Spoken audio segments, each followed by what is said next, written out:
이 시간에는 제가 국민연금공단 그 전에 국민연금 제도에 대해서 여러분들한테 이제 몇 가지 말씀드리고 싶어요. 자, NPS, 내셔널 펜션 서비스라고 하는 저희 공단의 이니셜입니다. 이런 로고를 쓰고 있고요. 지금 저희 홈페이지 들어가 보시면 내연금 갖기 캠페인이라고 해서 캠페인을 진행하고 있습니다. 여기 보시면 왼편에 보시면 평생 월급이라고 되어 있죠? 평생 받는 월급. 내가 살아생전에 죽는 그 순간까지도 받을 수 있는 월급으로서의 연금에 대한 그런 안내들이 이루어지고 있습니다. 저희는 그 NPS를 또 이렇게 읽습니다. Nice Partner for Successful Life라고 하는 이런 이름으로 저희가 읽고 있습니다. 저희의 비전이고 또 저희가 갖고 있는 미션이기도 한 거죠. 네, 비슷하죠? NPS, 그죠? 여긴 국세청입니다. 전혀 상관없죠. 국민연금하고. 그런데 비슷한 점도 있어요. 자, 300조. 이게 어느 300조 원. 어떤 돈일까요, 이게? 네? 국민연금? 기금? 현황? 공부를 많이 하셨는데 조금 업데이트가 안 됐네요. 요 300조는 우리나라 연간 예산의 절반입니다. 연간 600조 되죠, 예산이? 근데 국민연금의 현재 기금은 314조입니다. 지난 10월 말 현재. 금액이 많은가요? 적은가요? 많죠? 그래서 지금 현재 저희 기금이 조성되기는 372조 정도가 조성이 돼서 이미 58조 정도를 연금으로 각종 연금으로 지급을 했고 현재 남아있는 돈이 314조 원이 남아있습니다. 돈만 말씀드리면 실감이 안 나시죠? 저희가 각종 국내 채권시장과 주식시장 그리고 해외 부동산에 이르기까지 다양한 투자를 하고 있는데 그 투자처 중에서 해외 부동산 사진만 좀 가져왔어요. 보시니까 도쿄에도 있고 런던에 3개의 건물을 가지고 있죠. 그 중에 하나가 홍콩 샹하이 뱅크 본사 건물도 저희가 투자를 해서 가지고 있습니다. 그리고 시드니에도 건물을 가지고 있고요. 이게 아주 좋은 곳에 임대 수익을 얻을 수 있는 곳에 안정적인 수입을 얻을 수 있는 곳에 해외 부동산 투자들을 하고 있습니다. 대부분의 경우에 국민연금 하면 떠오르는 첫 번째 질문이 기금 그거 있냐? 지금 이미 적자라던데 이런 질문을 많이 받거든요. 근데 그렇지 않고요. 지금도 현재 기금은 점점 늘어나고 있는 추세입니다. 그리고 앞으로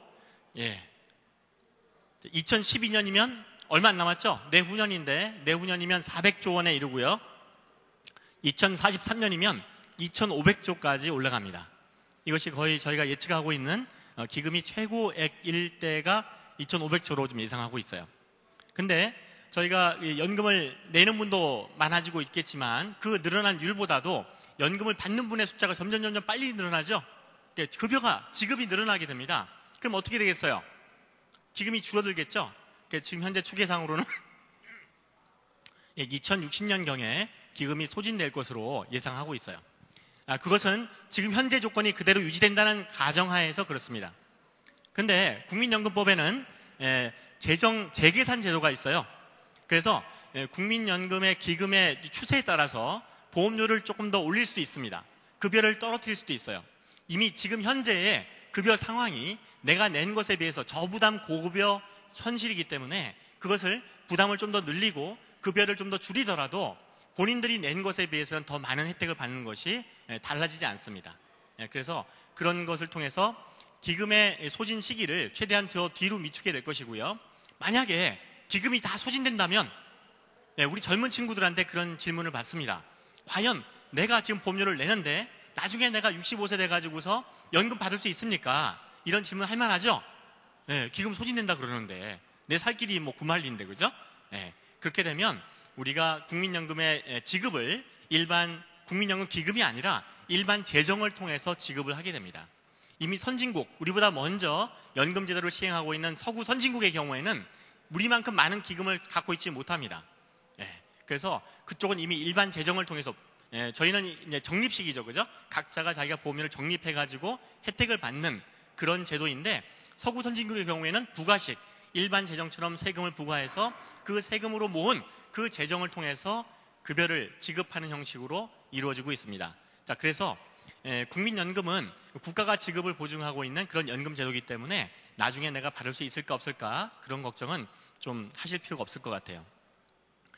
우리나라에서 제일 신뢰가 높은 개인연금 회사가 어느 회사일까요? 관심이 없으신가요? 제가 귀가 좀 어두워서 안 들리나요? 예, 뭐 S사겠죠, 그죠? 가장 잘 나가는 S사겠죠. 근데 일본에서 제일 잘 나가던 연금 회사가 경기가 어려워지면서 망했어요. 1, 2, 3위의 연금 회사가 다 망했습니다. 하지만 일본 정부가 망했습니까? 그렇지 않죠. 국민연금은 안정적으로 우리가 납부하고 있는 보험료를 잘 관리하고 그에 따라서 우리에게 또 연금을 평생 지급할 수 있는 준비가 되어 있고 그렇게 노력하고 있습니다. 자, 그럼 도대체 왜 그렇게 보험료를 따로 내야 되는 걸까요? 각자 자기의 노후를 자기가 준비하면 되지 왜 굳이 내기 싫다는 사람까지 보험료를 내야 되고 또 그 돈을 관리해서 나중에 돌려주겠다고 하는 게 왜 그런 걸까요? 지금 보시고 있는 사진의 특징을 파악하셨죠? 경로석이 더 많습니다. 일반석보다도. 여러분 지하철 5, 6, 7, 8호선 타보셨어요?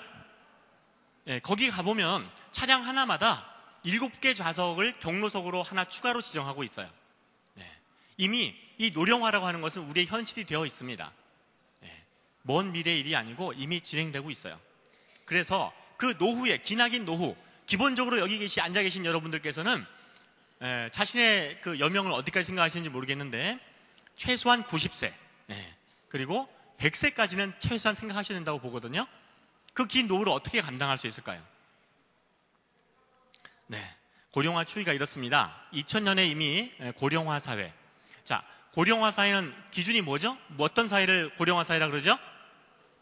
전체 인구 중에서 65세 이상 인구가 차지하는 비율이 7% 이상이 되면 고령화 사회라고 합니다. 영어로 에이징 소사이어티라고 하죠.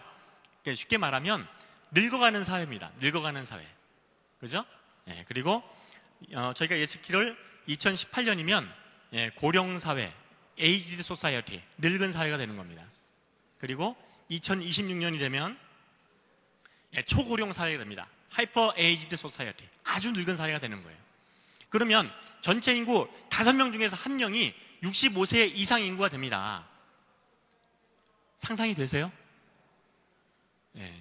제가 예전에 한 3개월쯤 전인가요? 저희 이제 여의도의 그 정책 토론회에 갔었는데 거기 입장하는 순간 제가 막 이 노령화의 현실을 온몸으로 제가 느낄 수 있었어요. 앉아 계신 청중들 중에 절반이 65세 이상, 아니 70세 이상 어르신들이 앉아 계시더라고요. 그러니까 실버주택에 대한, 실버타운에 대한 공청회였거든요. 근데 그것이 우리 미래가 된다는 거죠. 머지않은 미래에 우리의 현실이 된다는 거죠. 자, 그래서 그것에 대한 준비는 절대로 개인적으로 이루어질 수가 없습니다. 그래서 이런 국민연금 제도를 통해서 전 하나의 국가적인 시스템을 가지고 대비할 수밖에 없다는 거죠. 한편 출산율은 떨어지고 있죠. 81년에 2.66명이었는데 2008년에 1.19명이고요. 2009년에는 1.14명으로 더 줄었습니다. 프랑스의 경우에 출산율이 1점대로 내려갔다가 다시 2점대로 올라가기까지 무려 100년이 걸렸어요. 100년이. 지금 나라에서, 정부에서 아이들 좀 많이 낳아주시라고 여러 가지로 많이 노력을 하고 있는데 그게 쉽게 됩니까? 쉽게 되지 않습니다. 자, 나이는 먹어가는데 장수사회가 되고 있는데 한편으로는 출산율은 적어지고 있어요. 이것이 바로 우리나라의 고령화를 가속화시키는 원인인 것이고 또 국민연금 기금이 빠른 속도로 없어질 수밖에 없는 그 원인인 거죠. 자, 국민연금은 2020년, 앞으로 10년 후죠. 10년 후에 대한 비전을 가지고 있습니다. 10년 후가 되면 현재 약 300만 명을 넘는 수급자들은 470만 명으로 늘어나게 됩니다. 연금 지급액도 연간 32조 원을 연금으로 각종 노령연금, 장애연금, 유족연금 3가지 연금으로 지급하게 되고요. 기금은 불과 10년 후인데 924조 원으로서 전 세계 2위의 기금으로 성장하게 됩니다. 지금 현재는 세계 4위를 차지하고 있죠. 얼마 전에 약간 여담입니다만은 영국 총리께서 저희 국민연금공단 이사장에게 전화를 해가지고 좀 긴히 좀 만납시다 얘기가 된 거예요. 느낌이 오세요? 왜 그랬을까요? 영국 총리가? 그래서 지난 G20 서울에서 따로 만났어요. 시간을 내가지고.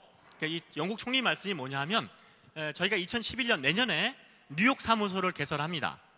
세계 최고의 자본시장이죠. 근데 그 두 번째 시장으로 두 번째 그 국민연금 사무소를, 해외 사무소를 런던에 열어달라. 이런 부탁을 하느라고 저희 공단 이사장님을 만나신 거예요. 자, 그래서 국민연금 기금이 갖는 세계적인 지위는 점점 높아질 수밖에 없을 것으로 예측하고 있습니다. 자, 2020년 국민연금의 비전입니다. 글로벌 탑 펜션 서비스, 세계 최고의 연금 서비스 기관으로 성장하고자 하는 것이 저희의 비전입니다. 자, 그래서 지금까지 연금을 돈을 모아서, 보험료를 모아서 관리하고 지급하는 어떤 양적인 업무에 집중해 있었다고 한다면 앞으로 저희 업무는 스펙트럼이 점점 넓어집니다. 그래서 출산 크레딧 지급부터 시작해서 보육 지원까지. 보육 지원 왜 해야 되는지 아시겠죠? 출산율이 높아져야지만 기금 자체가 안정적으로 더 오래 갈 수 있다는 거죠. 그리고 노후 준비 설계. 노후 준비 설계는요, 몇 살부터 시작하면 좋을까요? 저희 지금 노후 설계 대회 설명회를 초등학교부터 가고 있습니다. 초, 중, 고, 대학생은 물론이고 바로 여러분들도 지금부터 자신의 노후에 대한 준비를 시작하셔야 되는 얘기죠. 그리고 장애 재활에 대한 활동 지원도 저희가 시작하게 됐습니다. 장애 등급에 대한 판정을 금년까지는 재심사 업무만 했습니다만은 내년부터는 본심사까지도 저희가 하게 됐어요. 그리고 소액 금융 서비스도 저희가 계획을 하고 있고요. 노후 생활 설계 및 지원은 이미 금년에 본격적으로 시작을 한 바 있습니다. 그리고 연금 지급, 저희 본연의 임무죠. 그리고 실버타운에 대해서도 저희가 관심을 가지고 공청회라든가 이런 어떤 여론을 모으고 있고 학자분들을 통한 어떤 그런 새로운 지식과 정보들을 모으고 있습니다. 굉장히 또 어려운 문제들이 많이 있더라고요. 지속 가능성 면에서 단순하게 나이 드신 분들한테 살기 좋은 그런 주거를 제공한다는 그런 뜻은 참 좋지만 그것이 또 기금이 계속 들어가야 되는 일이라고 한다면 그것도 좀 저희한테 조심스러운 일이죠. 여러 가지 고려할 점들이 참 많이 있는 것 같습니다. 자, 그래서 국민연금이 최고의 글로벌 탑 펜션 서비스가 되겠다 약속드렸었죠. 그래서 저희가 탑이 되기 위해서는 탑이 필요합니다. TOP가 모두 필요합니다. 첫 번째가 신뢰죠. 트러스트. 국민연금은 국민연금과 관련된 모든 분들과의 관계에 있어서 신뢰를 더욱더 높여가야 될 그런 의무가 있고 또 그것이 저희의 목표이기도 하고 그것을 해낼 때 비로소 저희가 세계적인 최고의 연금 지급기관으로 잘할 수 있을 것 같습니다. 두 번째는 오블리게이션입니다. 의무.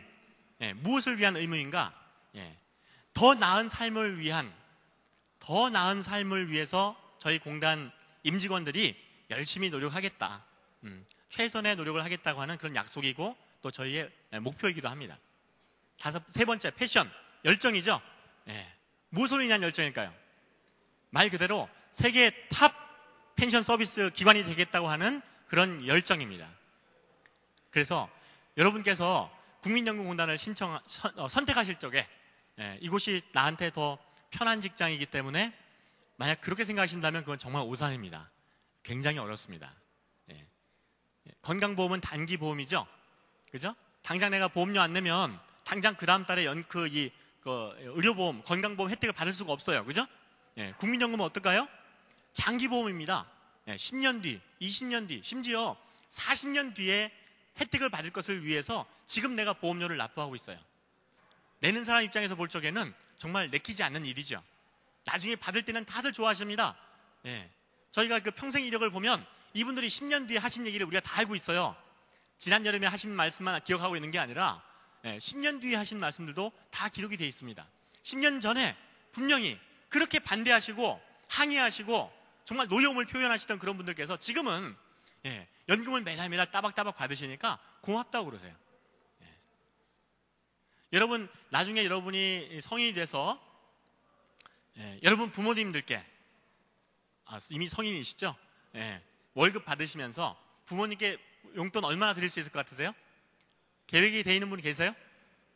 제가 상금이라도 하나 선물을 드려야 될 것 같은데 용돈 드리기 참 어렵습니다.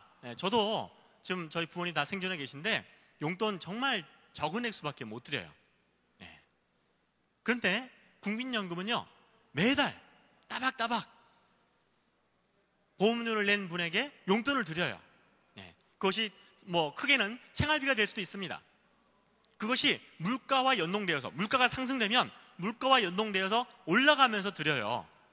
평생 지급해 드립니다. 마지막 생존해 계신 그 마지막 달까지도.